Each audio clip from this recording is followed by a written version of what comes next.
waayahay abwaar axmed fiiro haddeer waxaad ila soo qaaday maansada magaceedu yahay dacwi maansadaasi oo aad ka aliftay arrin ku qotonta xaalad aad uga dhex muuqata bulshada Soomaaliyeed bal maansadaasi ayaa rabaa qisadeeda inaad faahfaahin naga siiso anagii asxaabta sakariyow haddii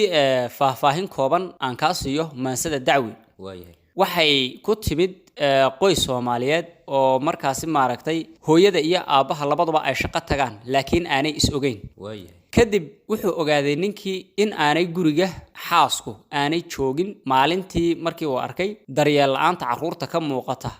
arrinta aad buu uga xumaaday dabeetana aad buu uga murgay oo hawshaasi maaragtay ay cuslaysay dabeetana xaaladaas ayaan ka war helay waxaana igu soo dhacday ninkaasi haddii uu hal abuur ahaan lahaa inuu sidan odhan lahaa daaduunka dunida iyo dunuubaha daraadoodii id roobkii laga waah darar malaha maalkii durduraayay caanuhu deeradii tubnayd iyo daaqii male bannaanadu duudsigii la nici jiray iyo dulqaad male duqaytidu durbaankiina laga daa degmadiisi qulunquul waana degaladoo kaloo dhiigga lagu dabaashaa dufka lagu dahaadhiyo kabad male daryaaluhu ducadii badnayd iyo dabiib male wadaadadu arar laguma daalee duxdu hadalku leeyiyo dulucdiisa hoosiyo dacwadaydu waxay tahay durriyadii islaamkiyo duntii waad ka dhalatoo daawuslamoodiyey deegaanta hawrtiyo doogadaa ka qurux badan kaana doortay khayrka ha yeeshee dalleentiyo kuuma duur xulaayee doogtaadu waxay tahay daayaca xijaabkiyo dibadood wareegtiyo dowladaad ku orodee daacad weeye weedhuye daluu dumarku maamulay daahow rasuulkiyo diintaa caddayso dumis buu halisiye hadda firin xadiisto